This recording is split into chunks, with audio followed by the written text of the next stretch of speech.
بالوں سے متعلق ہدایات احادیث کی روشنی بیان ہو رہی ہیں۔ حضرت عبداللہ ابن عمر رضی اللہ عنہ کے خادم نافع حضرت عبداللہ ابن عمر رضی اللہ عنہ سے روایت کرتے ہیں، نقل کرتے ہیں، میں نے رسول پاک صلی اللہ علیہ وسلم سے سنا، آپ منع فرماتے تھے قضا سے۔ نافع سے پوچھا گیا قضا کا کیا مطلب ہے؟ بڑی سمجھنے کی بات ہے۔ اللہ کے رسول منع کرتے تھے کس سے؟ قضا سے۔ پوچھا گیا کہ قضا کیا چیز ہے؟ انہوں نے کہا قضا یہ ہے کہ بچے کے سر کے کچھ حصے کے بال موڑ دیے جائیں اور کچھ حصے کے بال چھوڑ دیے جائیں۔ سر کے بالوں کی کٹنگ اس طرح کی ہو کہ کچھ بال کسی ایک طرف سے کاٹے جائیں، نیچے سے اکثر کاٹ دیتے اور سر کے اوپر کر دیتے۔ اس قسم کی جتنی کٹنگ ہے یہ ناجائز ہے۔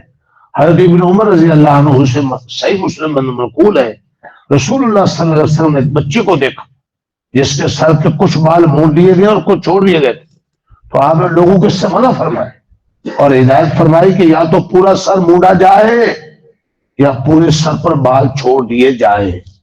اس حکم کی وجہ ظاہر ہے، سر کے کچھ حصے کے بال موڑ دینا اور کچھ چھوڑ دینا انتہائی بے ڈنگے پن کی بات، اس سے بچے کی شکل بگڑ جاتی۔ باہر رسول اللہ صلی اللہ علیہ وسلم منع فرمایا۔ اس پر ملتی جلتی دوسری صورتوں کو بھی قیاس کیا جا سکتا۔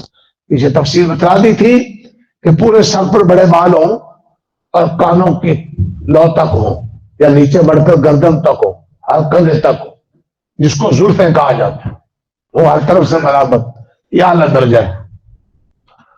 دوسرا درجہ ٹینڈ ہے، مشین پھیرے یا اس طرح پھیرے، ٹینڈ ہے۔ ان دو درجوں میں سوال ہے۔ تیسرا آخری درجہ کے سر کے ہر حصے کے بال برابر ہو، کہیں سے بڑے چھوٹے جہاں سے پکڑے برابر۔ اس کی گنجائش ہے، درجہ کوئی نہیں اس کا، گنجائش۔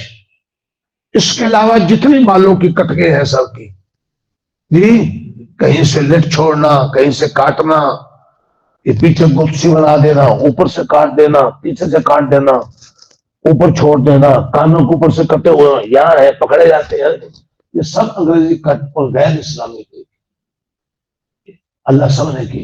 آپ تو بچوں کو یہ گوارا نہیں کر رہے، جبکہ بچے تو خود بے سمجھ ہیں، کٹوانے والے بڑے ہیں، ان کو منع کر رہے، تو جو خود ہی جا کر انگریزی بناتے رہے۔